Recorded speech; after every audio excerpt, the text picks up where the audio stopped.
glass broke in my hand. Water spilled on the floor. My hand was shaking. I looked at the photo again. I did not want to believe it, but the picture was clear. My husband was sitting with another woman. He was holding her hand. They were smiling. I dropped the phone. My heart was beating fast. I could not breathe. I stood in the kitchen, frozen. My feet would not move. I found the photo by accident. That morning, I went to clean the bedroom. His shirt was on the chair. His phone was on the table. I never touched his phone before. I never had a reason to. But something inside me said, "Look." I did not know why. Maybe I felt something was wrong. Maybe my heart already knew. The photo was in a folder called Work Trip. He told me he went to the city last weekend to fix a machine. He works in a repair company. They send him to small towns. I stay home when he travels. He never lets me go with him. "It's boring," he says. "You will not like it." My name is Sophie. I am 35 years old. I work at a local petrol station. I help people fill their tanks. I smile. I take money. I give change. That is my job. It is not easy. I stand all day. My legs hurt. But I do it because we need money. My husband's name is Leo. We have been married for 7 years. No children. Just the two of us. When Leo came home that night, he kissed my cheek. "How was your day?" he asked. I looked at his face. I saw the same smile from the photo. It made me feel sick. "It was fine," I said. I walked away. I went to the bathroom. I locked the door. I sat on the floor. I cried quietly. I did not want him to hear me. My heart was in pain. My hands were cold. I felt like the ground under me was moving. I did not know what to do. That night, I could not sleep.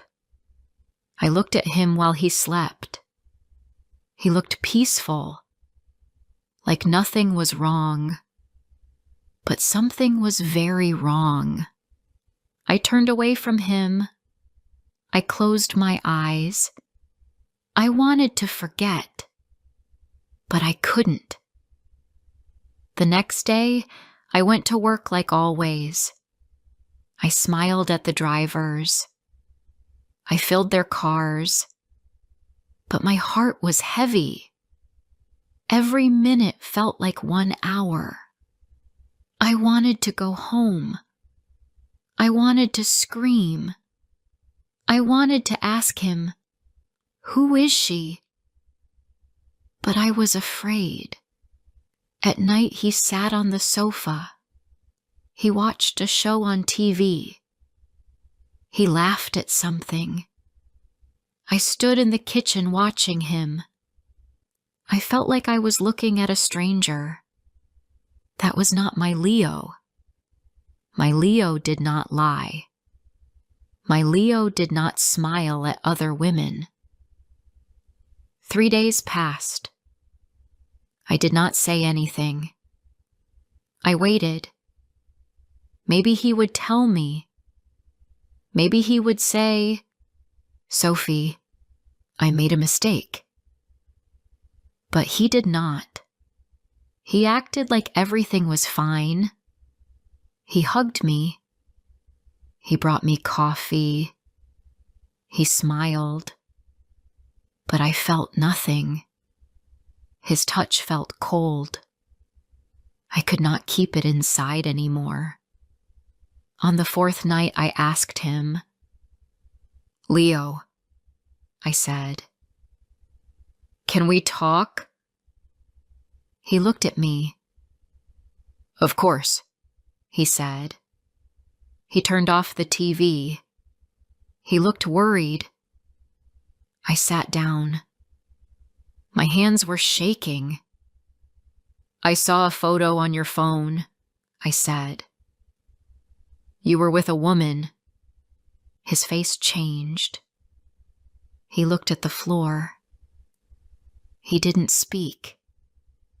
"Who is she?" I asked. "She's just a friend from work," he said. "She was holding your hand," I said. "You looked happy." He took a deep breath.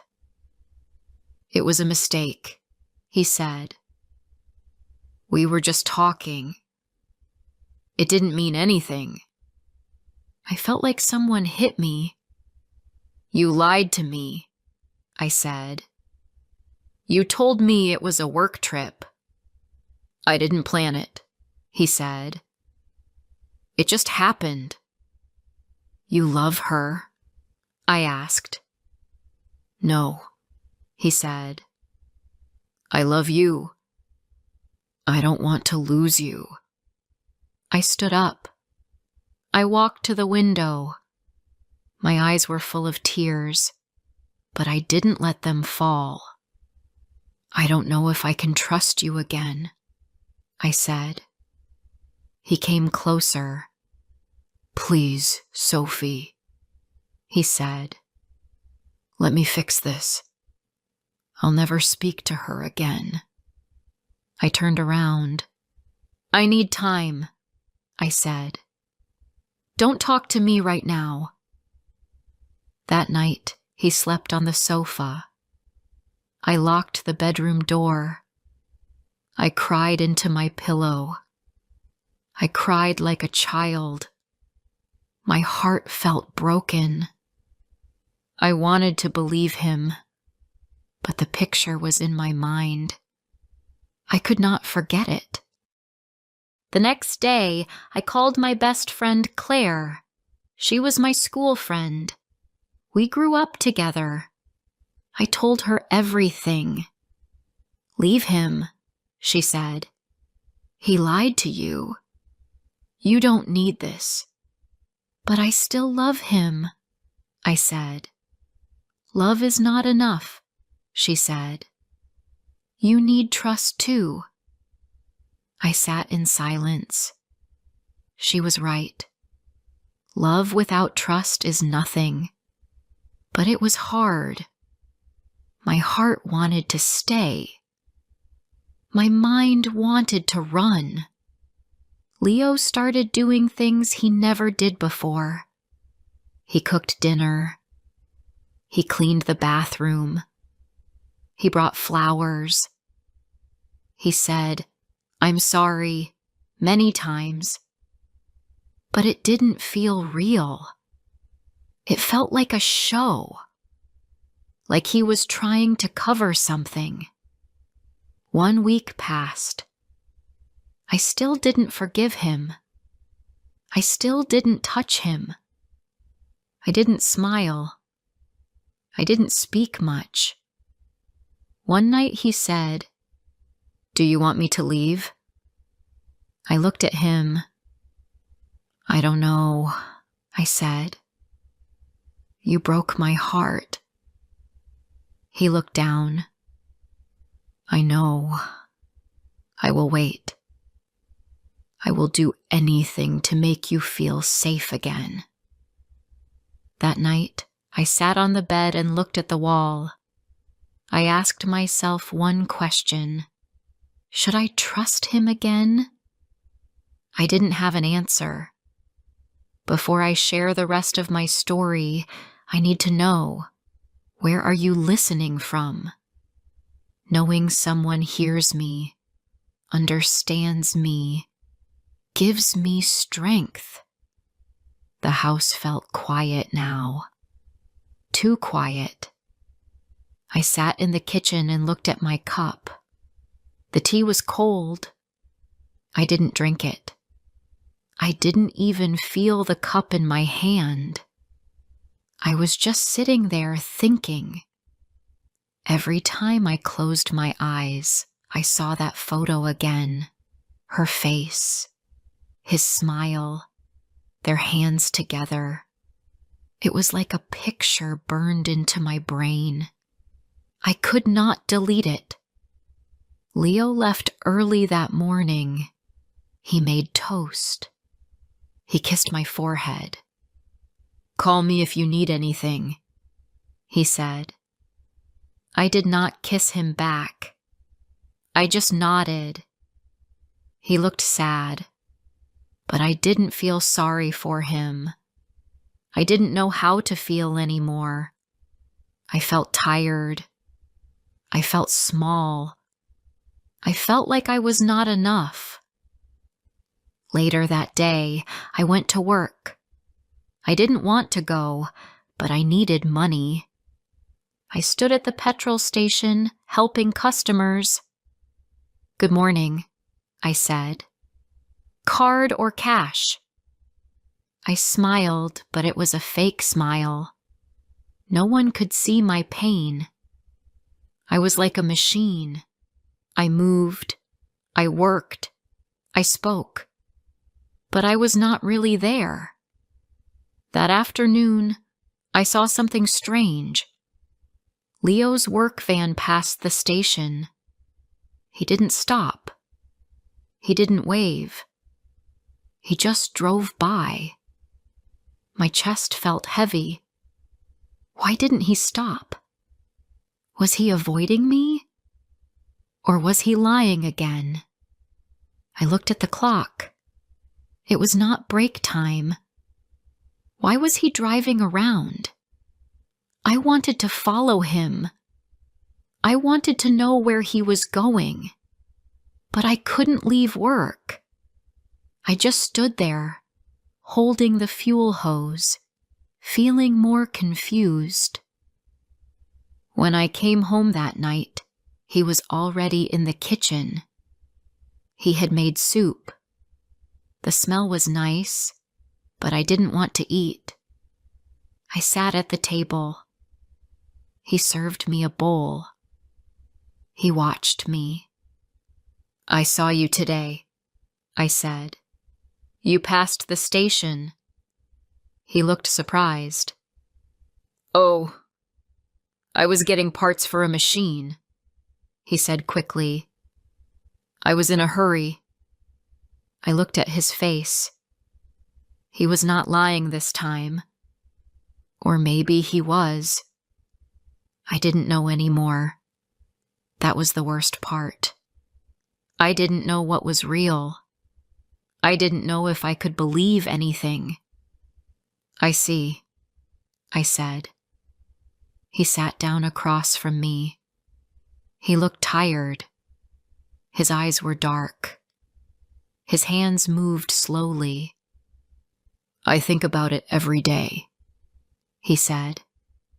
"What I did, what I risked, what I almost lost." I didn't say anything. "I never wanted to hurt you," he said. "You are the best part of my life." "Then why did you do it?" I asked. He looked down. "I don't know. I was stupid. I thought I needed something new. I was wrong." I put down my spoon. "I don't feel like I'm enough anymore." "You are more than enough," he said quickly. "It was my mistake. Not yours. But now I feel like a stranger in my own home," I said. "You broke something, and I don't know if it can be fixed." He stood up. He walked to the window. He looked outside. "I'll move out if you want," he said. That made my heart jump. "Do you want to leave?" I asked. "No," he said. "But I will, if it helps you heal." I sat there, quiet. My hands were cold. I didn't want to lose him, but I didn't know if I could keep him. The next day, I went to stay with my sister Erin. She lived 1 hour away. I packed a small bag. Leo didn't stop me. He just helped me carry it to the car. He kissed my hand. "Call me," he said. "Anytime." When I reached Erin's house, she hugged me tight. "You can stay as long as you want," she said. Her house was small but warm. It smelled like cinnamon. Her little boy, Jack, ran around with a toy car. I smiled for real for the first time in days. It felt good. That evening, I sat with Erin and told her everything. She listened with big eyes. She didn't judge me. She didn't say, "I told you so." She just held my hand. "I don't know if I still trust him," I said. "You don't have to," she said. "Not yet. Take your time." "I still love him," I whispered. "That's okay," she said. "But love is not a reason to stay. Trust is." I stayed with her for 4 nights. During those days, Leo sent me messages. He didn't beg. He didn't push. He just wrote short things like, "I miss you," and "Hope you are eating," and "I'm thinking of you." I didn't reply. I needed space, but I read every word. On the 5th day, I sat outside in Erin's garden. The sun was warm. The wind was soft. I closed my eyes. I thought about our wedding. I thought about the day we bought our old couch. I thought about how he held my hand when I was sick. And I also thought about the photo, the lie, the pain. I opened my eyes. I still didn't know the answer, but I knew I had to talk to him again. I had to look in his eyes. I had to ask more. That evening, I packed my things and said goodbye to Erin. "Are you ready?" she asked. "No," I said. "But I need to go." When I reached home, the lights were off. I opened the door. Leo was on the sofa, sleeping. His jacket was still on. The TV was off. A small notebook was on the table next to him. I picked it up. There was a list of things. Call a counselor, find new job near Sophie, say sorry again. Don't give up. I put it down. I sat beside him. He woke up and looked at me. "You're home," he said softly. "I'm here," I said. "But I don't have the answer yet." "I understand," he said. "Take all the time you need." "I want to try," I said. "But I need help."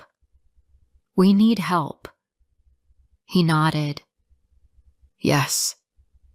Whatever you need." We sat in silence for a long time. He took my hand. I didn't pull away.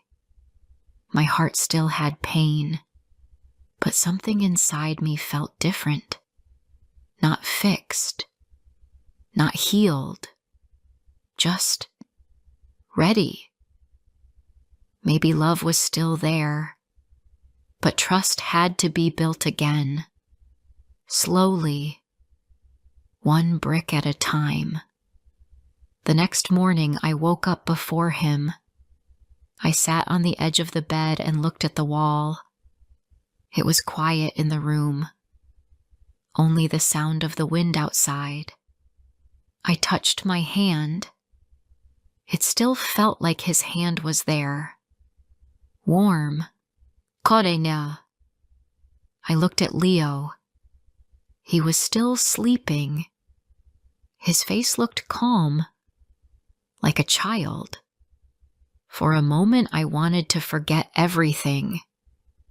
I wanted to believe this was just a bad dream, but it was real. I walked to the kitchen and made tea. I sat at the table. The cup felt warm in my hands. I looked at the window. I could see a little bird sitting on the fence. I watched it for a long time. It flew away. I whispered, "I wish I could fly too." Leo came into the kitchen. He looked tired, but he smiled a little. "Good morning," he said. I nodded. "Good morning."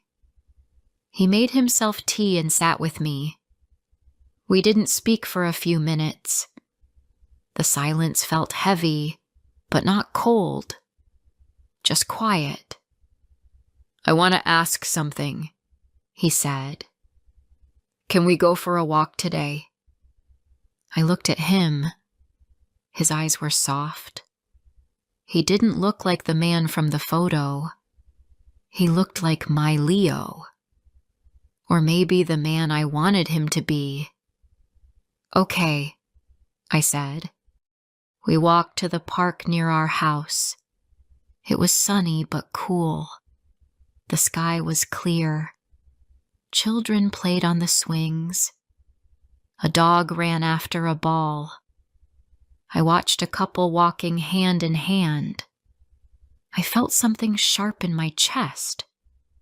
That used to be us. Leo looked at me. "Do you remember our first walk here?" he asked. I nodded. "Yes. You said you would never hurt me." He stopped walking. "I remember. And I did hurt you. I broke that promise." I looked down. "Yes, you did." We sat on a bench. He turned to me. "I want to go to counseling. With you. I already looked it up." I looked at him. "You did?" "Yes," he said. "I want to learn. I want to change. I want to understand why I made that choice. And how to be better." I didn't speak. I just looked at the trees. The wind moved the leaves gently. The world felt slow. I felt tired, but I also felt something else. I felt heard. "I'm not ready to forgive you," I said. "But I'm ready to try." "That's all I ask," he said.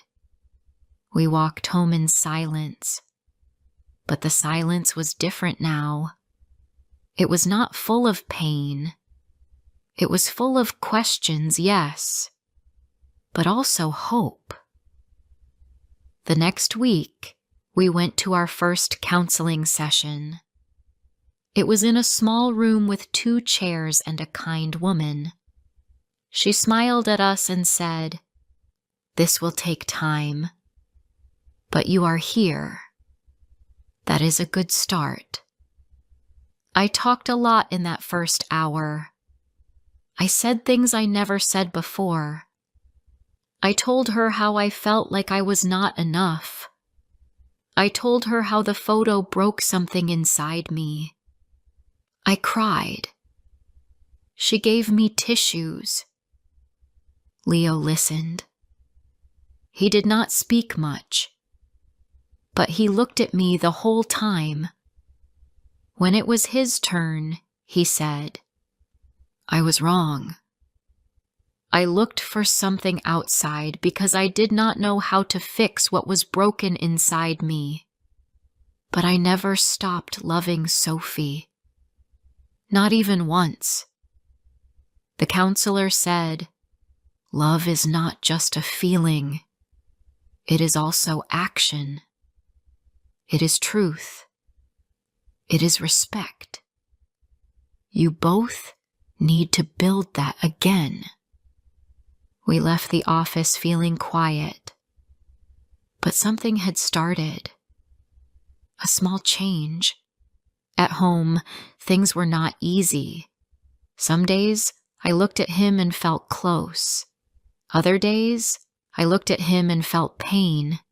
But I spoke. I said how I felt, and he listened. He stopped going on long trips.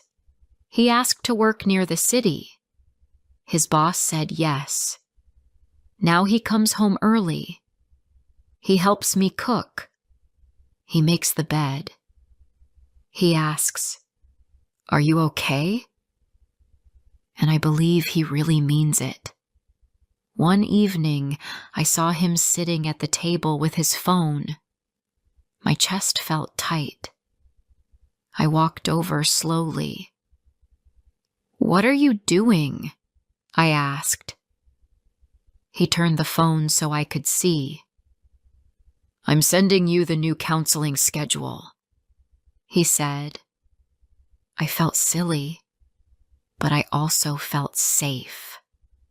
He was not hiding. He was open. That night I hugged him. He looked surprised. I had not done that in a long time. "I'm still scared," I said. "I know," he said, "but I'm not going anywhere." More weeks passed. We went to counseling every Friday. We talked more at home. I started to laugh again. I still had bad days, but the good days grew stronger. One Sunday, we went to the same park. The sun was warm. He held my hand. This time, I let him. "I missed this," he said. "I did too," I said. "But it's not the same." He nodded. "Maybe not. But maybe it can be something better." I thought about that. Not the same. But better. Yes, maybe that was possible. At night, I sat on the sofa and looked at the wall. I thought about the first day I saw the photo. I thought about how broken I felt. And now I thought about where I was. Still hurt. Still healing. But stronger. Leo came and sat beside me. "Can I ask something?" he said. "Sure. Do you trust me again?" I looked at him for a long time. I thought about my answer. Then I said, "Not fully. Not yet. But I'm learning to." He smiled. "That's enough for me." We sat there side by side. The TV was off. The lights were low. It was just the two of us. If this story touched your heart, don't forget to like, comment, and share. More emotional and inspiring stories are coming soon. My name is Julia. I am 29 years old.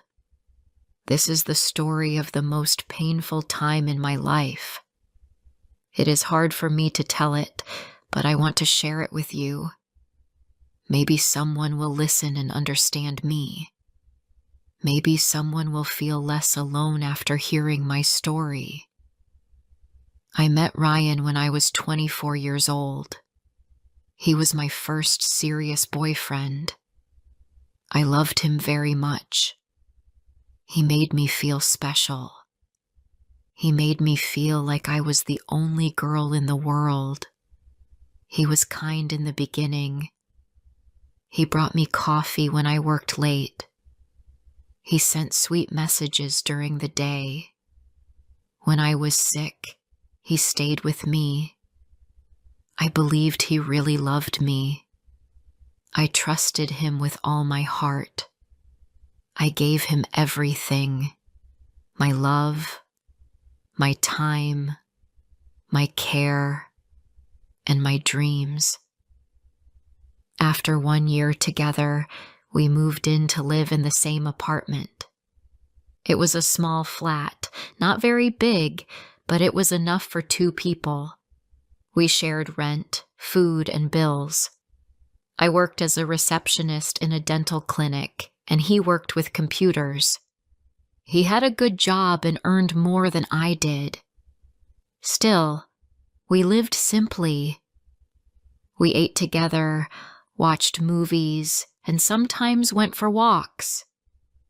I felt happy. I thought this was love. Sometimes we had small fights. He did not like when I asked too many questions. He said I worried too much. He didn't like when I called him too often. He said I should trust him. I always felt a little nervous around him, but I told myself that every couple has problems. I didn't want to lose him, so I stayed quiet. I never shouted. I always said sorry first. I thought I was doing the right thing, but something changed. One day, I felt a strange pain in my stomach. It started at work. First it was small, but after a few hours, the pain got worse. I could not sit or stand. I could not walk. My face turned pale. My hands were cold. My coworker saw me and got worried. She called an ambulance. I was taken to the hospital very fast. I was scared. The pain was very strong. The doctor checked me and said I needed surgery. He said it was my appendix. It was serious and dangerous.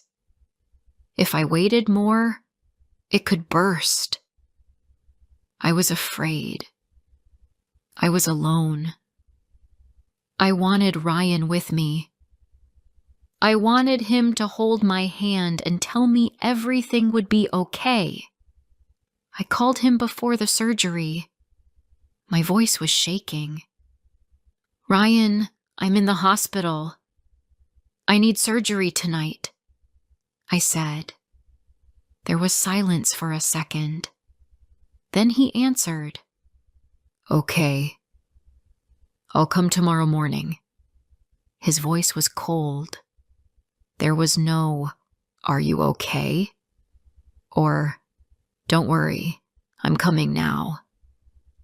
Just, "Okay." I felt something inside me break a little, but I told myself maybe he was just shocked or busy. The next morning, I woke up in the hospital. I was tired and weak. My stomach hurt a lot. The nurse helped me sit up slowly. I looked around. I waited. I thought Ryan would come. I waited 1 hour, 2 hours, 3 hours. Still, he did not come. I checked my phone. There were no missed calls. No messages. Nothing. I sent him a message. I wrote, "Are you coming?" He replied 30 minutes later. I'm busy. Something came up. I'll try later. That was all he said. No question. No care. I felt like crying. Later, the nurse came into the room. She smiled and asked, "Did anyone visit today?" I shook my head. "No," I said. I wanted to cry, but I held it in. The nurse looked at me with kind eyes and said, "Try to rest, dear. You will be okay." But I was not okay. I was hurting in my body, but also in my heart. I stayed in the hospital for 3 more days. Ryan did not come. He did not call again. He did not send a message. I started to wonder, was he angry with me? Was he tired of me?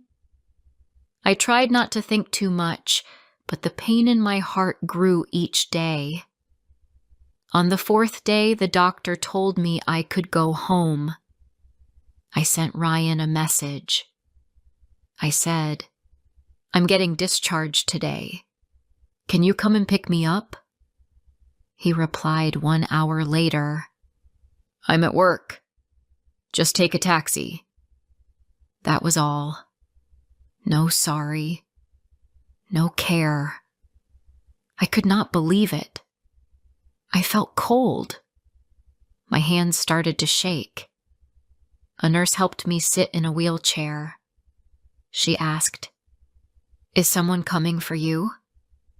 I lied. I said, "Yes."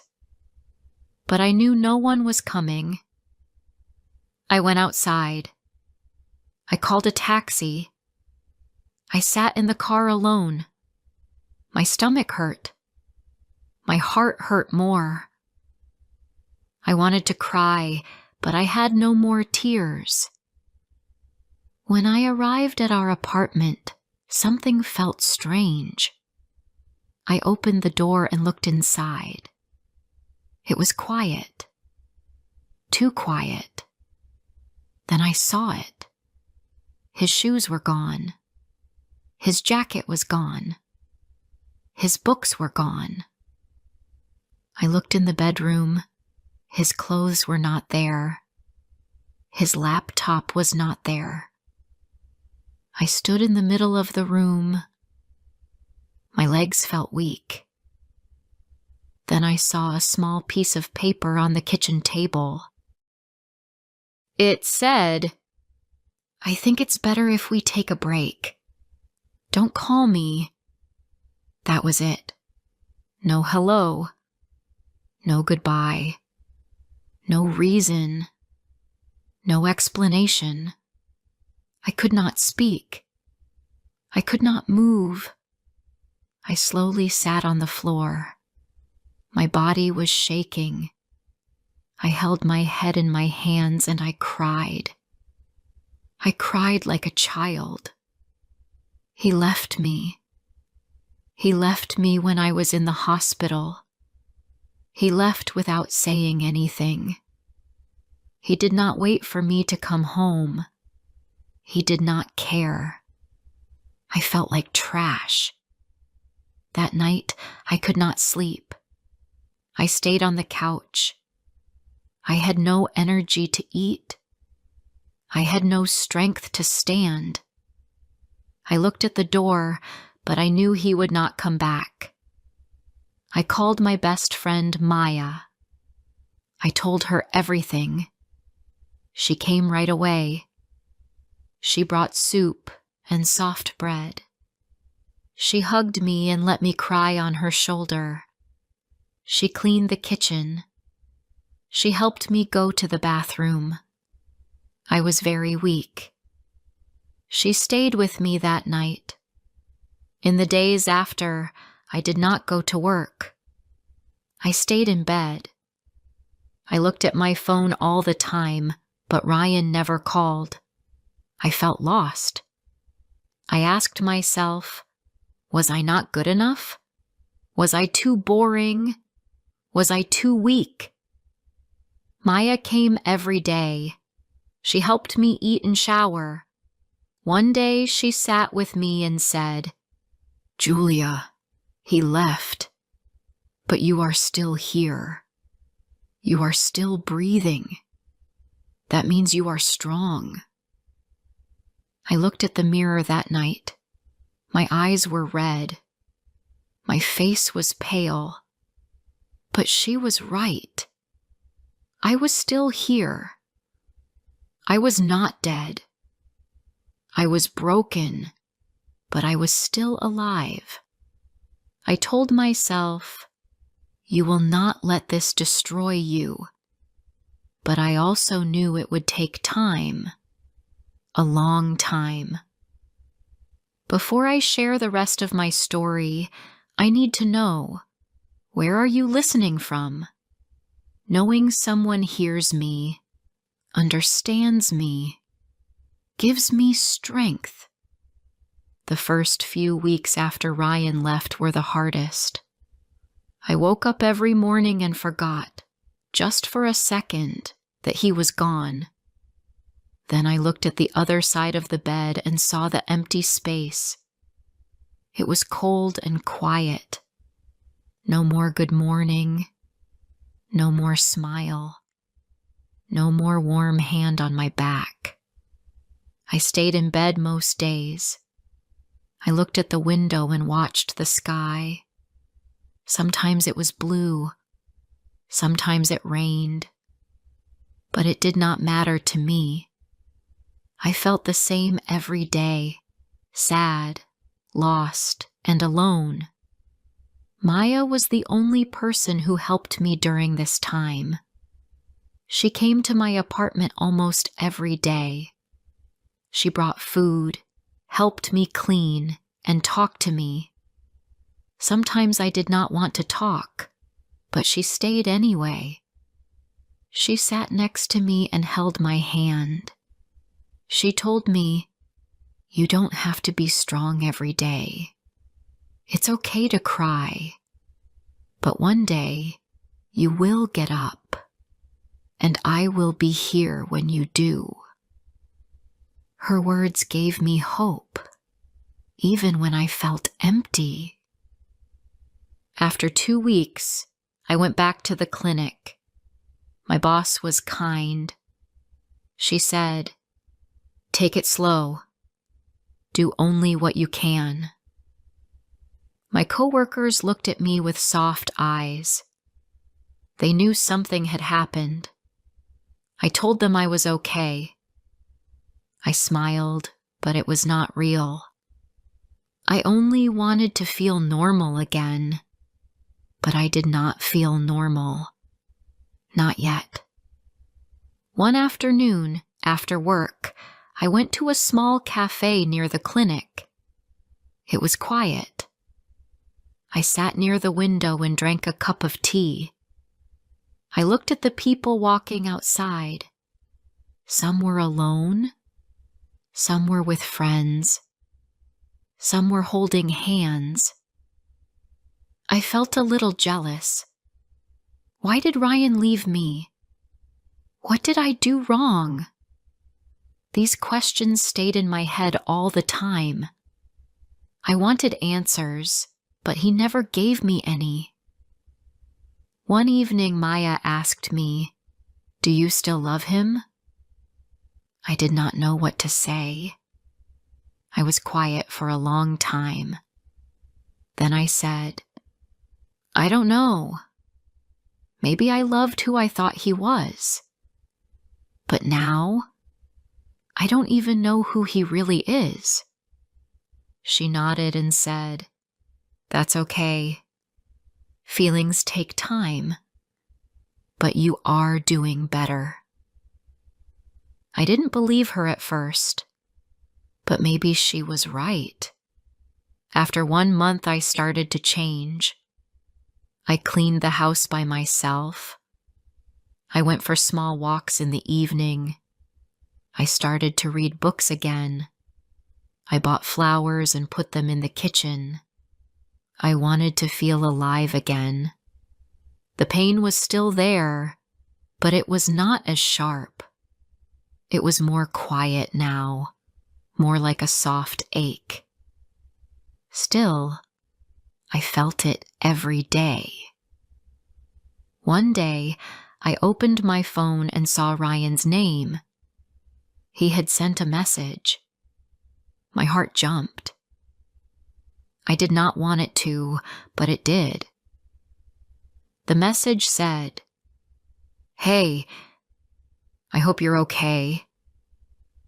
That was all. Nothing more. No sorry. No explanation. I stared at the message for a long time. I did not know if I should answer. I wanted to ask him why he left me like that. I wanted to tell him how much he hurt me. But I also wanted to stay quiet. I closed the message and turned off my phone. That night, I cried again. Not because I missed him, but because I was angry. I gave him love. I gave him care.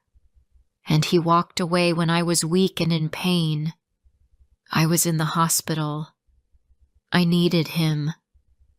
But he left. He did not just leave the apartment. He left my heart. He threw away our time together like it meant nothing. The next day, I told Maya about the message. She looked at me and said, "You don't need to answer. He had his chance. He left it behind." I nodded. I knew she was right. I deleted the message. I blocked his number. I felt a small bit of peace after that. My hands stopped shaking. My breath was slower. My heart was still sore, but it felt a little lighter. A few weeks later, something new happened. I met someone. His name was Adam. He was the new IT guy at the clinic. He was quiet, polite, and kind. He always smiled when he passed me in the hallway. He helped fix my computer one day. I thanked him and he said, "Anytime." That was the start. We did not talk much at first, but every day we shared a few more words. One day, he brought me a coffee and said, "I remembered you said you like this." I was surprised. It was sweet and warm. I smiled, for real this time. I did not tell Adam about Ryan. It was too soon. I was still healing, but it felt nice to talk to someone new. He did not ask too many questions. He just listened. His eyes were calm. His voice was soft. I did not feel nervous around him. I felt safe. I did not feel love yet, but I felt something, a small light, a little hope. One Sunday afternoon, I went for a walk by myself. I wore my favorite sweater. The air was cool and fresh. I walked past the park where Ryan and I used to go. For a moment, I felt sad again. But then I looked around. There were children playing. There were dogs running. There were people laughing. And I was walking. I was alive. I was healing. I told myself, "You made it this far. You can go further." That night, I sat at my desk and opened my journal. I wrote, "Today I walked alone and felt okay. Ryan is part of my past. I am not waiting for him. I am not waiting for an apology. I am moving on. After I wrote that, I closed the book and smiled. It was a small smile, but it was real. I don't know what will happen with Adam. I don't know if we will become something more. Maybe we will. Maybe we won't. But I know one thing now. I will never again love someone who leaves me in my darkest moment. I will never again beg for care or kindness. I deserve love that stays. Love that holds my hand when I am scared. Love that doesn't walk away when I am lying in a hospital bed. I still remember the pain, but I also remember how far I have come, and I am proud of myself for standing up again. A few months passed. I felt different. I felt stronger. My life was not perfect, but I started to enjoy small things again. I woke up early, made my own coffee, and listened to soft music in the kitchen. I went to work with calm thoughts. I helped the patients at the clinic and smiled when I talked to them. I laughed again, not every day, but more than before. I still had some pain inside, but it was not heavy like before. It did not control me anymore. Adam and I started to talk more. He was quiet, but friendly. He liked books, and I liked books too. One day during lunch break, I asked him what kind of stories he liked. He smiled and said, "I like stories with hope." I looked at him and said, "Me too." After that, we talked every day. We did not go on dates, but we sat together during lunch. He told me about his hometown. He told me about his cat, Max. He showed me pictures of Max sleeping in funny places. I laughed a lot.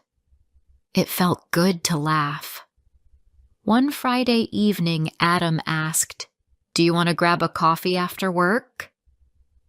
I was quiet for a second. I was nervous, but then I said yes. We walked to a small coffee shop near the bus stop. The air was cool. The shop was quiet. We sat near the window. We talked about simple things: work, food, books, music. He did not ask me about my past, and I did not ask about his. I felt safe with him. That night, I slept with a smile on my face. Over the next few weeks, Adam and I spent more time together. We met at the park on weekends. We talked for hours. Sometimes we just sat in silence. But the silence felt easy, not heavy. One afternoon, I told him, "I'm not ready for anything serious. I'm still healing." He looked at me and said, "That's okay. I'm not in a hurry." His words were simple, but they made me feel respected. He did not push. He did not run away. He stayed. One day, something unexpected happened. I was walking home from the supermarket when I saw Ryan. He was walking with a woman. She was holding his arm. They were smiling. I stopped walking. I could not move for a second. My heart beat fast. I looked at them from across the street. Ryan did not see me.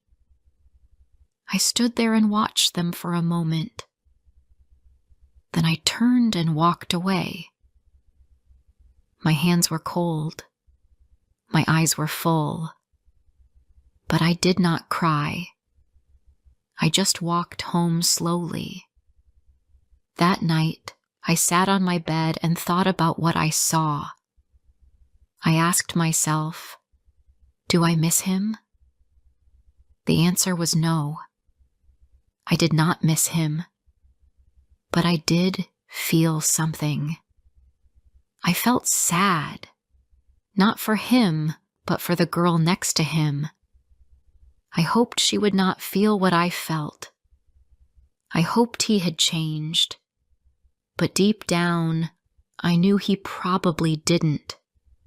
People like him say many things, but they don't stay when things get hard. I wanted to tell her, be careful, but I couldn't.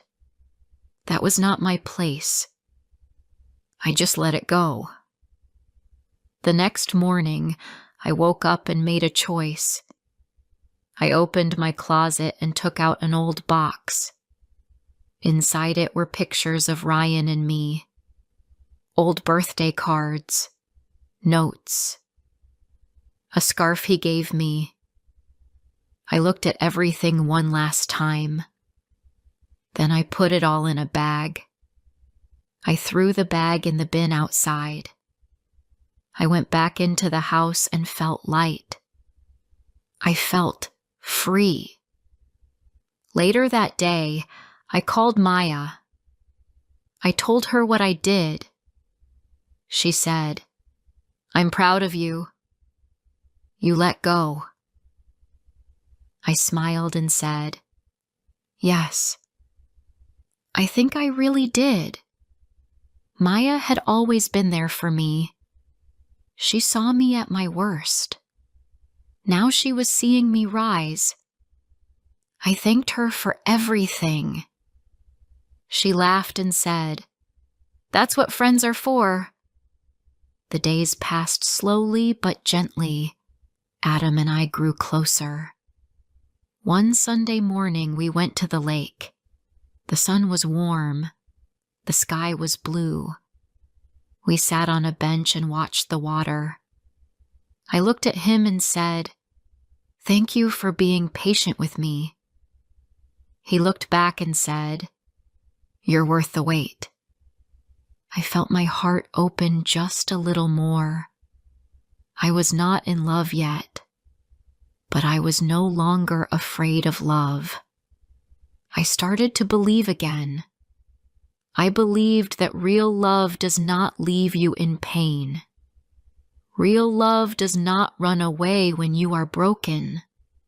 Real love holds your hand. Real love listens. Real love waits.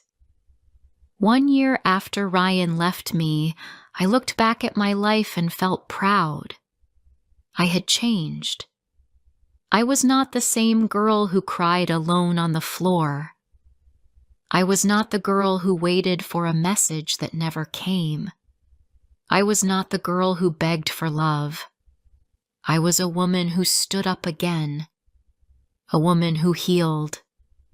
A woman who learned how to love herself. I know now that being alone is better than being with someone who doesn't care.